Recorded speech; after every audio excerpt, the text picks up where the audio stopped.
किसान भाइयों, गेहूं की फसल में इस समय पर पीलापन की शिकायत सबसे ज़्यादा आती है। गेहूं में पीलापन अक्सर देखने को मिलता है जब हम पहली सिंचाई करते हैं, तो पहली सिंचाई के कुछ टाइम पहले और कुछ टाइम बाद का ये जो टाइम पीरियड है, इसमें गेहूं में पीलापन देखने को अक्सर मिल जाता है।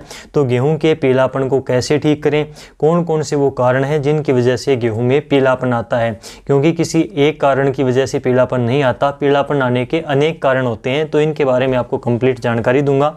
चलिए शुरू करते हैं। सबसे जो पहला कारण है वो इस टाइम के ऊपर जब गेहूं आपका 30 से 40 दिनों की शुरुआती अवस्था में होता है, तो जड़ों के अंदर कीटों का अटैक सबसे ज़्यादा होता है, जिसमें जड़ माऊ है, दीमक है। इसको कंट्रोल करने के लिए आप यूरिया के साथ में कन्फिडोर का प्रयोग करें। कन्फिडोर जो होता है, इसमें इमिडाक्लोप्रिड आता है, तो इसका प्रयोग करने से जड़ माहू और दीमक की समस्या कंट्रोल हो जाती है।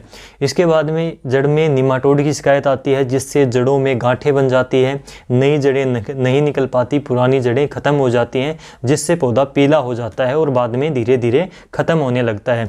तो निमाटोड के लिए आप यूरिया के साथ में कार्बोफ्यूरॉन का प्रयोग कर सकते हैं। ये एक प्रकार का कीटनाशक होता है, नीले रंग का आता है, दानेदार आता है, तो यूरिया के साथ में मिलाकर आप इसका प्रयोग कर सकते हैं।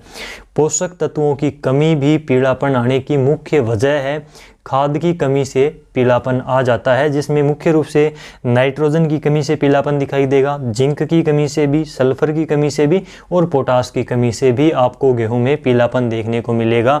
जिसके लक्षणों की बात करें कि कैसे पहचाने कि कौन से तत्वों की, कौन सी खाद की कमी है जिसकी वजह से ये पीलापन आया है, तो नाइट्रोजन की अगर कमी है तो पुरानी पत्तियों में आपको पीलापन दिखाई देगा, क्योंकि नाइट्रोजन धीरे धीरे पुरानी पत्तियों से नई पत्तियों की ओर चला जाता है, जिससे पुरानी पत्तियां पौधे की पीली हो जाती हैं। बाद में पीलापन पौधे के ऊपरी हिस्सों में भी आपको जाता हुआ दिखाई देगा। तो नाइट्रोजन की पूर्ति के लिए हम यूरिया का प्रयोग करते हैं, तो आप यूरिया डालें और यूरिया का आप स्प्रे भी कर सकते हैं, इससे जल्दी रिजल्ट मिलता है स्प्रे से। इसके अलावा यदि आपकी फसल में जिंक की कमी है, तो जिंक की कमी से नई पत्तियां पीली पड़ जाती हैं और पत्तियों की नसें जो हैं वो हरी दिखाई देंगी। तो ये खास पहचान होती है जिंक की। इस समय पर जिंक की कमी को कैसे पूरा करें, तो जिंक सल्फेट जो 21% में आती है, 33% में आती है, इसका आप यूरिया के साथ में मिलाकर प्रयोग कर सकते हैं, या फिर चिलेटेड जिंक जो 12% इडेटा फॉर्मुलेशन में आती है, इसका आप स्प्रे करके भी जिंक की पूर्ति कर सकते हैं। इससे आपको तुरंत परिणाम दिखाई देते हैं, काफ़ी अच्छा रिजल्ट मिलता है स्प्रे का भी। इसके अलावा सल्फर की कमी को कैसे पहचाने, तो सल्फर की यदि कमी है तो नई जो पत्तियां निकलती हैं ऊपर से, जो पौधे की गोब होती है वो आपको पीली नजर आएगी, जो छोटी छोटी नई पत्तियां निकलती हैं वो बिल्कुल पीली हो जाती हैं। तो ये मुख्य रूप से सल्फर की कमी के लक्षण होते हैं।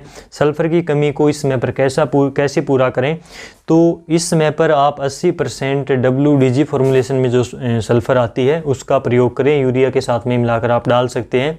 ये भुजिया टाइप में आती है, पाउडर फॉर्म में भी आती है, तो आप ऐसे जो है सल्फर की पूर्ति कर सकते हैं। या फिर 80% में जो सल्फर आती है इसका आप स्प्रे भी कर सकते हैं, तो भी इसका आपको तुरंत रिजल्ट मिलेगा, अच्छा परिणाम देखने को मिलता है। यदि पोटास की कमी है तो पत्तियों के किनारे लाल पीले होते हुए आपको नजर आएंगे और एक प्रकार से ऐसा लगेगा कि पौधे की पत्तियों की किनारियां जली हुई हैं, किनारों से आपको जली हुई महसूस होगी।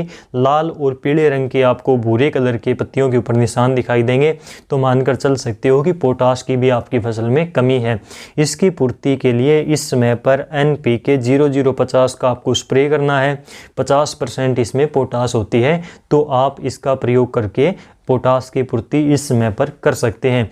और इन सभी पोषक तत्वों को पूरा करने के लिए, यानी कि यदि आपकी फसल में पोषक तत्वों की कमी से पीलापन है तो इनको आप एक साथ भी प्रयोग कर सकते हैं। इसके लिए आपको NPK का प्रयोग करना है, जो NPK 19-19-19 आती है। इसके अलावा ऐसे ही 20-20-20 NPK आती है, तो इनमें से कोई भी एक NPK 1 किलोग्राम की मात्रा आपको लेनी है। इसके साथ में 100 ग्राम चिलेटेड जिंक आपको लेना है, जो 12% में आता है, और इन दोनों को आपको अलग अलग घोल बनाकर 100 लीटर पानी के साथ में 1 एकड़ में स्प्रे करना है। बहुत ही शानदार रिजल्ट मिलता है।